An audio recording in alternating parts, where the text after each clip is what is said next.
Good morning everyone.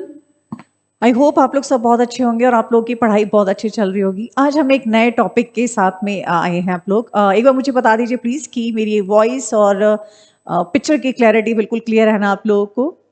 Is everything is clear now?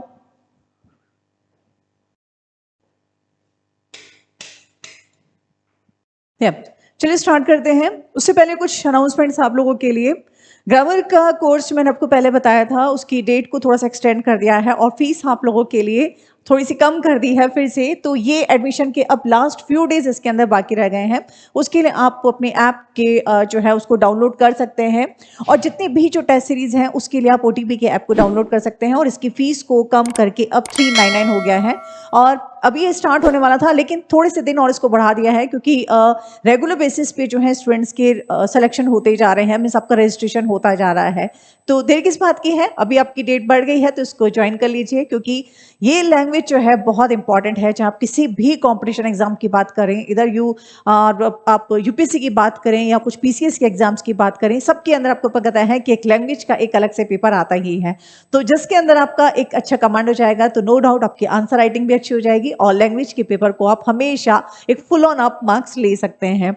Next हम बात कर रहे हैं NCERT आंदोलन की। आपको पता है कि NCERT आंदोलन बैच जो है ये हर एक एग्जाम का एक कोर है, जिसमें आप अगर UPSC की प्रीलिम्स की तैयारी कर रहे हैं या मेंस की तैयारी कर रहे हैं, किसी भी आप एग्जाम की तैयारी कर रहे हैं, तो जब हमें पता है कि जहां पे स्टैंडर्ड बुक्स को हम फॉलो करते हैं तो स्टैंडर्ड बुक से पहले NCERT जो कि आपका एक बेस है, आपका कोर है, उसको हमें क्लियर करना बहुत जरूरी है।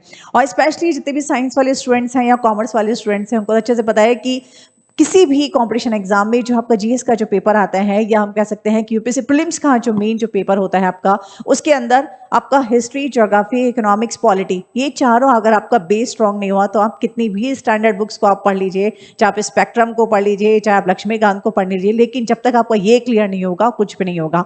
और जब मैं आपको इकोनॉमिक्स पढ़ा रही थी तब भी मैंने आपको कहा था कि 9th 10th 11th 12th की आपकी इकोनॉमिक्स को कंप्लीट होना आपकी बहुत बहुत जरूरी है, क्योंकि वो चीज नहीं करेंगे तो प्रीलिम्स का एक भी क्वेश्चन आपसे सॉल्व नहीं होगा।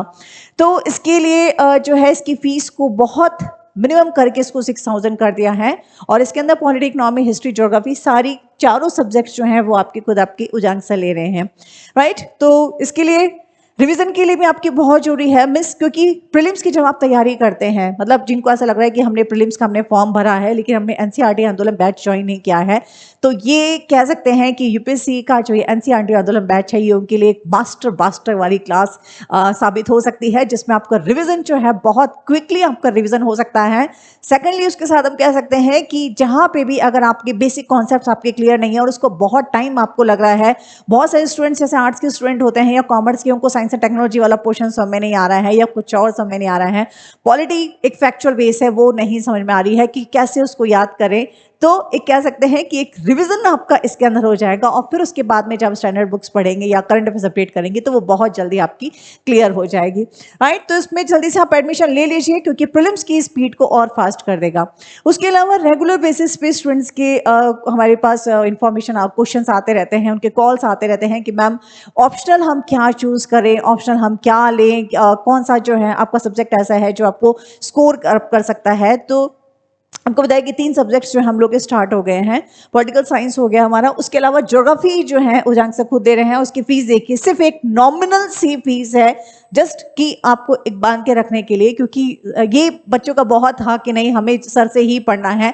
सर ऑप्शनली पढ़ा रहे थे तो भी स्टूडेंट्स का था कि नहीं हमें ऑप्शनल, हम सिर्फ उजांग सर हम पढ़ाएंगे तो ही हम ऑप्शनल इसको लेंगे। तो सर का स्टार्ट हो चुका है, तो जिनको भी स्टूडेंट्स को है कि आपको ऑप्शनल के अंदर ज्योग्राफी लेना है आपको, तो स्टार्ट चूज कर सकते हैं। इसके अंदर पूरा UPSC 2022 का जो है आपका डिटेल सिलेबस कवरेज आपका किया जाएगा कंप्लीट सिलेबस के साथ में, और उसके साथ में आपको रिकॉर्डेड क्लासेस भी मिलेगी। तो बहुत कम टाइम है अब इसके अंदर आपका एडमिशन लेने के लिए, तो आप इसको ले सकते हैं। और देखिए फीस को बिल्कुल 35 से कट करके बिल्कुल 15,000 इसको कर दिया है। चलिए नेक्स्ट हम देखते हैं आज जो हम ये सेशन स्टार्ट कर रहे हैं। आज ये बहुत ही इंपॉर्टेंट सेशन अपने इसको ले सकते हैं। हमेशा अभी जैसे लास्ट वीडियो के अंदर मैंने आपको बताया था कि कैसे आपकी यूक्रेन और रशिया का जो इम्पैक्ट है, जो वॉर वहां पे हो रहा है, कैसे इंडियन इकोनॉमी के ऊपर इम्पैक्ट आ सकता है। उससे पहले मैंने आपको गिग इकोनॉमी बताया था। मतलब छोटे छोटे कुछ मैं आपको टॉपिक्स ऐसे बता रही हूँ जो कि हर एग्जाम के अंदर आ सकते हैं, स्पेशली प्रीलिम्स में तो आपका आ ही सकता है। तो आज जो हम टॉपिक ले रहे हैं वो है आपका टेक्नोलॉजी से रिलेटेड।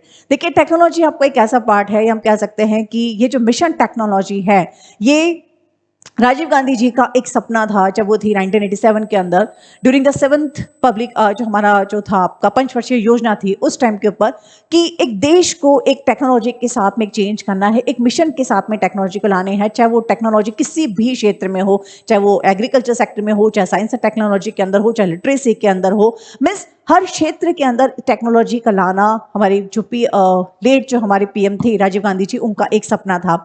तो अभी पता है कि जैसे अगर हम यूपीएससी की प्रीलिम्स की तैयारी कर रहे हैं, क्योंकि सर के ऊपर यूपीएससी प्रीलिम्स आ गया है, और आपने अगर साइंस एंड टेक्नोलॉजी को आपने नहीं किया, या सिर्फ हम कह सकते हैं कि टेक्नोलॉजी के पोर्शन को आपने नहीं किया, चाहे वो किसी भी सेक्टर के अंदर है, तो इसका मतलब सोचिए कि बिल्कुल आपके नंबर तो बिल्कुल गए। क्योंकि अभी हम जो देख रहे हैं यूपीएससी के जो अप्रोच जो हम देख रहे हैं, वो एक कन्वेंशनल वाली नहीं है कि आपको एक सिलेबस दिख गया, सेम टू सेम आपके क्वेश्चंस आ गए हैं। अभी 2-3 सालों के अंदर अप्रोच बिल्कुल चेंज हो गई है, क्योंकि इस पेंडेमिक के दौरान हर जगह जो है आपकी टेक्नोलॉजी को देखा जा रहा है, सस्टेनेबल डेवलपमेंट गोल्स को देखा जा रहा है। तो इसीलिए मुझे लगा कि ये चीज़ बहुत इंपॉर्टेंट है। तो आज का सेशन आपके जो स्पेशली जो यूपीएससी प्रीलिम्स जो दे रहे हैं उनके लिए ये, और जिसमें हम 2-3 उसके अंदर बताएंगे कि कौन कौन से जो है मिशंस आपके दे सकते हैं, जो कि रिसेंटली जो है अभी 2018-19 के अंदर जो ये सारे मिशंस लॉन्च हुए हैं। तो चलिए स्टार्ट करते हैं आज का बहुत important session. Be ready with your notebook and pen, क्योंकि बहुत सारी चीजें इसके अंदर आपको लिखनी पड़ेगी, समझनी पड़ेगी। और अब देखिएगा इससे रिलेटेड ये कितने सारे आपके जीएस पेपर्स को आपको कनेक्ट करता है, राइट। तो ये हम कर रहे हैं mission technology in Indian economy. तो सबसे पहले जो है हम कह सकते हैं कि रिसेंट जो अभी हैं उसके अंदर 9 जो है आपकी टेक्नोलॉजी आई हैं, जो कि आपके 2018 से 19 में स्टार्ट हुई हैं। तो इसको भी आप ले सकते हैं जो इसमें स्टार्ट किया गया है, ये अक्टूबर 2018, ये सारी अक्टूबर 2018 टू जनवरी 2019 के अंदर इन को शुरू किया गया है। तो ये भी बहुत इंपॉर्टेंट है, बिल्कुल लेटेस्ट हैं ये, और क्वाइट पॉसिबल कि इनसे रिलेटेड आपके कहीं ना कहीं से कुछ क्वेश्चन आ सकते हैं। तो सबसे पहले है आपकी natural language translation, number 1।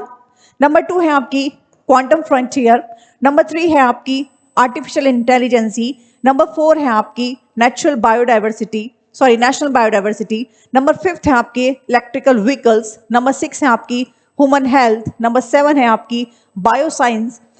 8th है आपकी waste to wealth, and 9th है आपकी डीप ओशियन एक्सप्लोरेशन, राइट।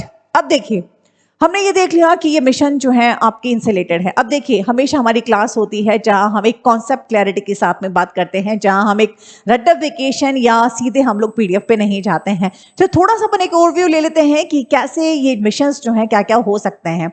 देखिए फर्स्ट अगर हम बात करें नेचुरल लैंग्वेज ट्रांसलेशन की बात करें, तो हमें पता है कि इसके अंदर क्या क्या चीज़ हो सकती है, कि क्यों हमने इसको लैंग्वेज ट्रांसलेशन को हमने क्या फोकस किया है। जैसे हमें पता है कि आपका हमारा जो एक ड्रीम है, जो एक कैंपेन जो हम लोगों का चल रहा है, मास कैंपेन की एजुकेशन फॉर ऑल, वो 2022 में हमें सबको जो है एक क्वालिटी एजुकेशन हम लोग को देनी है। उस एम के साथ हमने बहुत सारे टेक्नोलॉजीज किए हैं, और अब भी फिर पैंडेमिक के बाद तो फिर हमें अच्छे से पता है कि कितना ज़्यादा हो गया है। इवन आपके बजट के अंदर भी जो है हमने क्वालिटी एजुकेशन को किया है। उस दिन मैंने आपको बताया भी था कि कैसे यूनिवर्सिटीज़ के अंदर जो है आपके ऑनलाइन प्लेटफॉर्म को भी जोड़ा गया है, लैंग्वेजेस को इसमें जोड़ा गया है, ताकि दूर दराज के उन गाँव में भी जहाँ पे पढ़ाई नहीं पहुँच पाती है, वहाँ पे हम कैसे क्वालिटी एजुकेशन को दे सकते हैं। और उसके साथ में इस मोटो के साथ में बहुत सारे उसके ऑब्जेक्टिव्स को रखा गया है, और हर चीज में जितनी भी जो यहाँ आपकी टेक्नोलॉजी है सबको एक सस्टेनेबल डेवलपमेंट गोल के साथ में उनको कनेक्ट किया गया है। तो आपके जो क्वेश्चंस आ सकते हैं वो ये आ सकते हैं कि सपोज किसी भी हम इसकी बात करते हैं, इलेक्ट्रिक व्हीकल्स की बात करते हैं, कि इलेक्ट्रिक व्हीकल जो आपके मिशन है, एक नेशनल मिशन है, वो क्यों शुरू किया गया है, उसके साथ में उस एम के साथ में उसके ऑब्जेक्टिव क्या है, क्या उस उद्देश्य उसके रखे गए हैं। थर्ड, कोई भी मिशन स्टार्ट होता है या कोई भी जो हम एक टारगेट को हम लेके रहते हैं, तो इस टाइप के क्वेश्चन अभी 1-2 बार से जो है आपका यूपीएससी डायरेक्टली पूछ रहा है कि इसको कौन सी मिनिस्ट्री जो है इसको लीड कर रही है, तो वो भी हमें चीज देखना है। उसके साथ में उस मिनिस्ट्री के साथ में सस्टेनेबल डेवलपमेंट के अंदर ये कौन कौन से गोल्स को जो है ये कवर कर रहा है। तो चलिए देखते हैं बहुत एक शॉर्ट ग्लैंस के अंदर कि कैसे आप इतने जो स्कीम्स हैं, जो मिशंस हैं, उनको बहुत जल्दी से याद कर सकते हैं, राइट। तो please be ready with your notebook and pen. तो सबसे पहले हम बात करते हैं नेचुरल लैंग्वेज ट्रांसलेशन की। अब देखिए इसका मोटो क्या है। हमें पता है कि जब हम एक लैंग्वेज ट्रांसलेशन की बात कर रहे हैं, मिस अभी जैसे पता है कि मैंने बताया कि रिसेंटली जो है हमारा एक जो कैंपेन हम लोग का चल रहा है कि एजुकेशन फॉर ऑल की 2022 तक हमें सबको जो है एक क्वालिटी एजुकेशन हमको प्रोवाइड करवानी है। तो हम क्या सोच सकते हैं कि यहाँ पे जब हम टेक्नोलॉजी की बात कर रहे हैं, इस मिशन की बात कर रहे हैं, एक मास कैंपेन की हम बात कर रहे हैं, तो क्या उद्देश्य हो सकता है? सीधी सी बात है। अब सोचिए, हम को हमें कुछ भी नहीं पता है, हम अपने एक जनरिक आइडिया से, हमारी एक लॉजिकल थिंकिंग से हम क्या आइडिया लगा सकते हैं। तो देखिए, सबसे पहले हम कह सकते हैं कि अभी जितनी भी जो स्टूडेंट्स को जो प्रॉब्लम आ रही है कि इंग्लिश जो है एक पॉज उनके लिए बन जाता है कि बहुत सारी जब हायर लेवल पे जब कोर्सेज करते हैं तो स्पेशली हिंदी मीडियम वाले स्टूडेंट्स को आता है कि नहीं, ये इंग्लिश थोड़ा सा हम अटक रहे हैं, एक बैरियर का हम काम कर रहे हैं, तो हम उसको कैसे हटा सकते हैं। दूसरी चीज हम देख सकते हैं कि भारत एक विविधता वाला देश है। चाहे विविधता यहाँ पे आप जियोलॉजिकल ले लीजिए, या आपके जोग्राफिकल आपके ले लीजिए, पॉलिटिकल आपके ले लीजिए, मीन्स संस्कृति से ले लीजिए, कल्चर ले लीजिए, लैंग्वेज ले लीजिए, मीन्स हर तरह से जो है यहाँ पे विविधता से भरी है। तो ऐसे के अंदर एक और क्वेश्चन आ जाता है कि जब हम एक एजुकेशन फॉर ऑल का हम एक लेके चल रहे हैं, हम सस्टेनेबल डेवलपमेंट गोल को हम लेकर के चल रहे हैं, हम क्वालिटी एजुकेशन को हम लेकर के चल रहे हैं, तो फिर जब हमारे देश के अंदर एक लैंग्वेजेस की, रीजनल लैंग्वेजेस में इतनी विविधता है, तो फिर सीधी सी बात है, जब इतना बड़ा मिशन है तो उसको वहां पे भी हम सॉल्व करेंगे। तो फिर हमने लगा कि हाँ ठीक है, हमने क्या किया, हम सोच सकते हैं कि जो हमारा जो एक देश है उसको हम एक डिवाइड कर सकते हैं कि मैक्सिमम लैंग्वेज जो है यहाँ पे किसकी बोली जाती है। तो बट ऑब्वियसली चीज है कि मैक्सिमम जो है आपकी हिंदी लैंग्वेज बोली जाती है, उसके बाद सेकंड नंबर पे आपके बंगाली बोली जाती है, और इस टाइप से जो है आपकी मराठी है, तमिल है, तेलुगु है, कन्नड़ है, उर्दू है, और इस टाइप की लैंग्वेज जो है मोटी मोटी हम कह सकते हैं कि इतनी लैंग्वेजेस हमारे यहाँ पे है ओवरऑल अगर हम इसको करें तो इन लैंग्वेजेस के आधार पे कि इनका रेशियो क्या है, इनका परसेंटेज में क्या है, उसके आधार पे हम इस मिशन को स्टार्ट कर सकते हैं कि हम कौन कौन सी लैंग्वेज को करेंगे। राइट। तो देखिए, बहुत सारी चीजें ऐसी होती हैं जो हम अपने एक सोच लेते हैं। तो इसीलिए आई रिक्वेस्ट टू ऑल कि जो भी यूपीएससी एग्जाम्स की तैयारी कर रहे हैं या किसी भी कंपटीशन एग्जाम की तैयारी करते हैं, तो सबसे पहले उनको क्या करना है, उस मिशन को पढ़ना है, या जो आपके क्वेश्चन जो आपके हैं उसको पढ़ना है। उसके बाद सोचना है, खुद से मेंटल सोचना है कि ये क्या हो सकता है, ये क्यों हुआ है, और ऐसा हुआ है तो क्या इसके जो है वे फॉरवर्ड क्या है, या उसके चैलेंजेस क्या हैं। तो ये सारी चीजें जब पहले से दिमाग में सेट होंगी तो आप बहुत जल्दी किसी चीज को कवर अप कर सकते हैं। राइट। तो इसको हम क्या लिख सकते हैं, तो फर्स्ट क्या हो गया आपका कि अपॉर्चुनिटी। क्या मोटो है इसका, तो पहले अपॉर्ट क्या है आपका कि हम एक अपॉर्चुनिटी जो है लोगों को दे रहे हैं। क्या अपॉर्चुनिटी दे रहे हैं कि हम सबको जो है एक एजुकेशन फॉर ऑल की, एक क्वालिटी एजुकेशन की हम प्रोवाइड कर रहे हैं, तो एक अपॉर्चुनिटी है। दूसरा हमारा मोटो क्या है कि जो एक बैरियर है, मिस एक जो बाधा बना हुआ है, क्या, एक इंग्लिश लैंग्वेज, जहां पे स्टूडेंट्स जो हैं वो पॉज होते हैं, तो उसको हम कैसे हटा सकते हैं। तीसरा हम क्या देख सकते हैं कि हमारा देश के अंदर जितनी भी जो लैंग्वेजेस हैं उसको हम एक रफली आइडिया लगा सकते हैं कि सबसे ज्यादा भाषा जो है कौन सी बोली जाती है, उसके आधार पे हमें किन पे फोकस करना है। राइट। तो उसको हम अगर देखते हैं तो ये हो गया आपका रीजनल लैंग्वेज की। अगर हम बात करते हैं तो सबसे ज्यादा आपकी क्या है, हिंदी। उसके बाद बताइए क्या होगी, बंगाली। उसके बाद क्या है बताइए, सोचिए, बंगाली, फिर आपकी Marathi,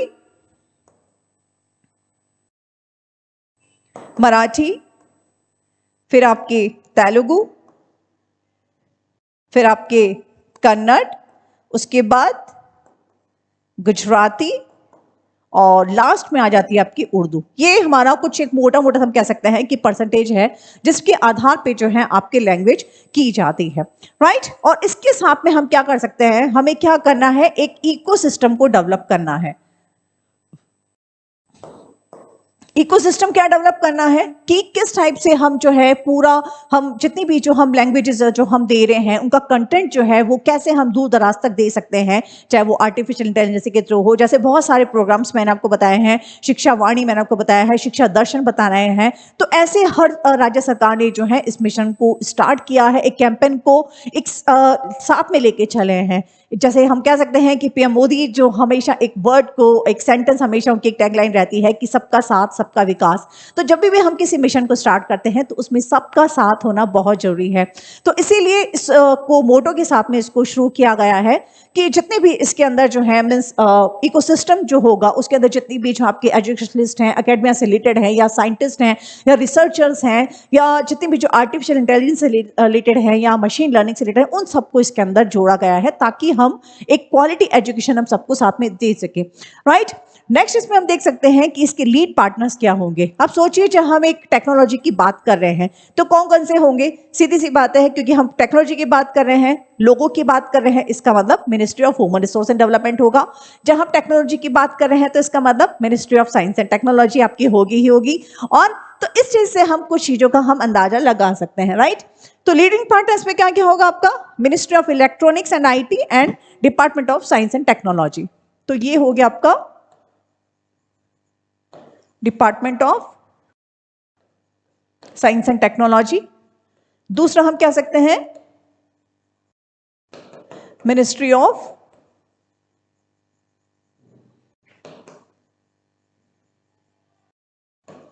human resource and development. और थर्ड क्या होगा, department of IT. Right, ministry of electronics and information technology, ministry of electronics and information technology. Right, तो ये जो है इसके लीडिंग पार्टनर्स हो गए जो इस कैंपेन को स्टार्ट करेंगे। थर्ड, अब जब कोई भी हम मिशन स्टार्ट करते हैं तो वो बहुत सारे जो है सस्टेनेबल डेवलपमेंट गोल्स को लेकर चलते हैं। मैं हमेशा आपको क्लास में बताती हूँ कि सस्टेनेबल डेवलपमेंट गोल्स जो आपके 17 डेवलपमेंट गोल्स हैं वो आपके ऑन टिप्स होने चाहिए। मैं हर क्लास में आपको बार बार रिपीट किया है।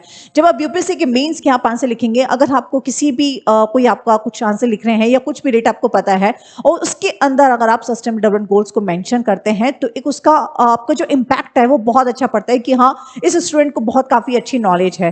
तो जब भी आप पढ़ाई करें तो आपके जितने भी जो सस्टेनेबल डेवलपमेंट गोल्स जो हैं एसडीजी जो 17 है उसको क्या करिए, यस उसको आप एक स्क्रीन के ऊपर अपने लगा लीजिए या मोबाइल की स्क्रीन पे, ताकि जब आप भी देखें आपको एक याद हो जाए और फिर जब आप एक आंसर लिखेंगे तो आपका आंसर जो है वो बहुत ही अच्छे उसके अंदर आएगा। राइट, तो इसके अंदर देखते हैं कि इस स्कीम से रिलेटेड जो है आपके लैंग्वेज ट्रांसलेटेड आपके जो सस्टेनेबल गोल्स हैं वो कौन कौन से इसके अंदर है। तो सबसे पहला आपका होगा कौन सा होगा बताइए, नंबर वन किससे रिलेटेड है, नो पॉवर्टी।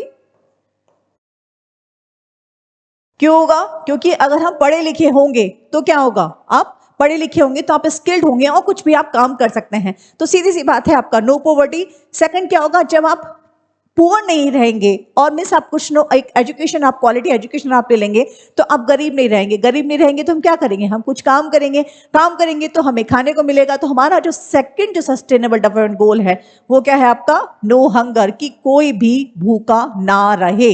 राइट, इसके साथ में थर्ड क्या होगा, क्योंकि लैंग्वेज से रिलेटेड है, आपके डेवलपमेंट से रिलेटेड है, इसका मतलब आप जब आपके पास में खाना होगा आप गरीब नहीं होंगे, आप अच्छे से खाना खाएंगे, आप स्किल्ड होंगे। तो इसका मतलब क्या होगा, आपका गुड हेल्थ एंड वेलबींग, आप एक अच्छे आपका शरीर आपका होगा, good health and wellbeing. Right, और क्या होगा सोचिए, कनेक्टिविटी सोचिए, कनेक्टिविटी सोचिए। फिर हो जाएगा आपका रिड्यूस्ड इनइक्वालिटी, रिड्यूस्ड इनइक्वालिटी। उसके बाद क्या होगा सोचिए, कनेक्टिविटी सोचिए, department of science and tech या आपके रिड्यूस्ड इंडस्ट्री इंफॉर्मेशन। राइट, कि कैसे हम जो है इंफॉर्मेशन हम उसको दे सकते हैं। तो उसके साथ में क्या हो जाएगा, जितनी भी आपके इंडस्ट्रीज है या इनोवेशन है, आपका इंफ्रास्ट्रक्चर उसके अंदर आपका आ सकता है। राइट, ये हो जाएगा 11th और ये हो जाएगा आपका 3rd और ये हो जाएगा आपका इनोवेशन। राइट, तो ये हो गए हमारे सस्टेनेबल डेवलपमेंट गोल्स जो इससे रिलेटेड है। मोटो हमने देखा, उसकी लीडिंग मिनिस्ट्रीज हमने देखी जो उसको लीड करेंगे, उसके साथ में किस उद्देश्य के साथ में सो कौन से सस्टेनेबल डेवलपमेंट गोल्स को कवर करेंगे वो हमने देखा। फाइन, अब नेक्स्ट देखते हैं क्या है। नेक्स्ट है आपकी नेशनल बायोडायवर्सिटी। अब देखिए बायोडाइवर्सिटी से चीज क्लियर हो रही है। बायोडाइवर्सिटी मीन्स आपका जो भी आपकी जैव विविधता है। अब हमें पता है कि अगर हम बायोडाइवर्सिटी को, एक जैव विविधता को हम अगर काउंट कर रहे हैं, एक मिशन के अंदर ले रहे हैं, तो हम क्या ले सकते हैं?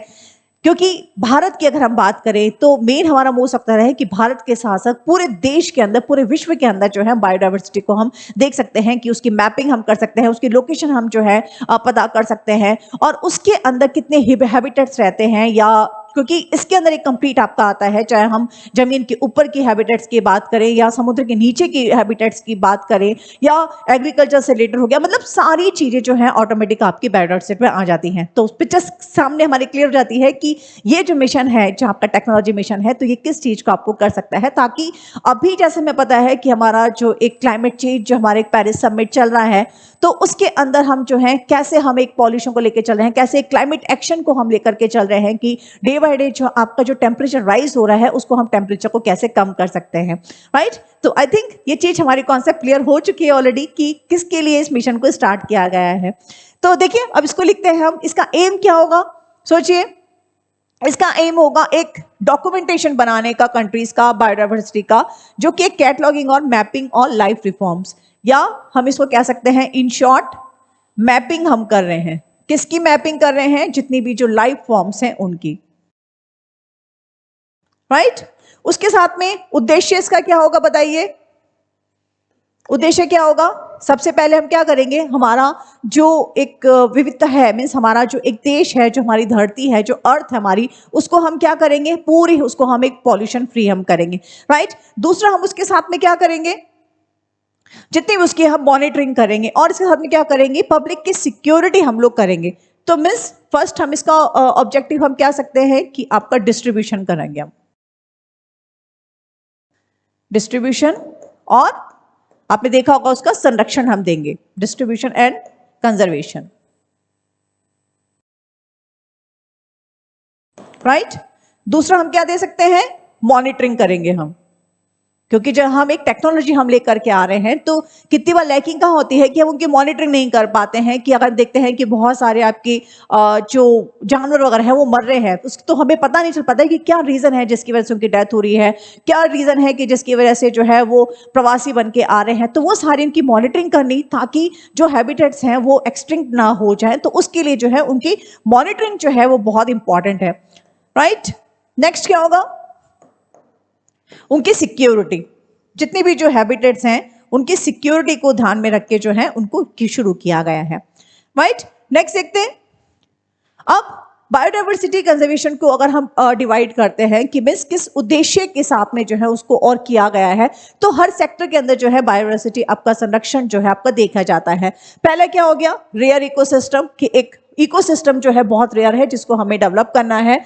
दूसरा, हैबिटेट्स का मैंने बताया, क्योंकि जब हम बायोडाइवर्सिटी की बात करते हैं, जैव विविधता की बात करते हैं, तो वहां पे जितने भी लिविंग बींग्स हैं उनके बारे में हमें देखना है, ताकि किसी भी तरह के उनको नुकसान ना हो, और जो एक एक्सटिंक्ट हो रहे हैं उनका रीजन पता करें कि ताकि दूसरे जो है आपके नहीं हो, मीन्स जो आपके एक अलार्मिंग सिचुएशन में आ जाते हैं, चाहे वो एंडेंजर्ड हो या कैसे भी हो आपके।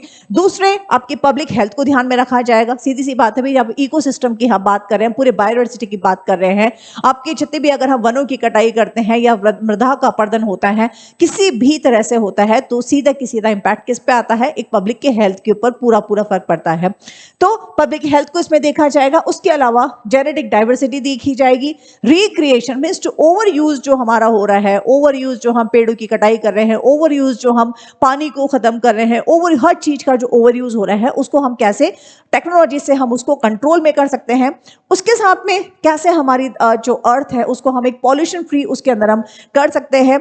नेक्स्ट, उस चीज को टेक्नोलॉजी को ला करके एक सबसे मोस्ट इंपॉर्टेंट है लैंड को मैनेज करना, कि ताकि ज्यादा से ज्यादा जो है हम किसी उसके ऊपर रख सकें। मींस एक, क्योंकि हमें पता है कि रिसोर्सेज जो है या हमारी जो एक धरती है वो तो हमें पता है बिल्कुल सिमटी हुई सी है, लेकिन उसके ऊपर हम इतने सारे लोग जो रह रहे हैं, चाहे हम इंसानों की बात करें या जानवरों की बात करें, किसी भी लिविंग हैबिटेट की बात करते हैं, तो the main thing is proper is that land management. तो वो यहाँ पे बहुत जरूरी है। उसके अलावा प्रोटेक्टेड लैंड और कनेक्टिविटी हम कैसे उनकी कर सकते हैं। तो दीज आर द कुछ ये है आपकी बायोडाइवर्सिटी के आपके कंजर्वेशन है।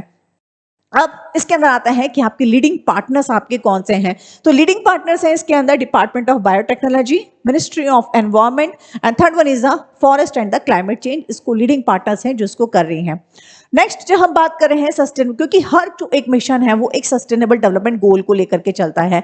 तो इसके अंदर जो सस्टेनेबल डेवलपमेंट गोल्स हैं वो है आपका नंबर 1 पॉवर्टी,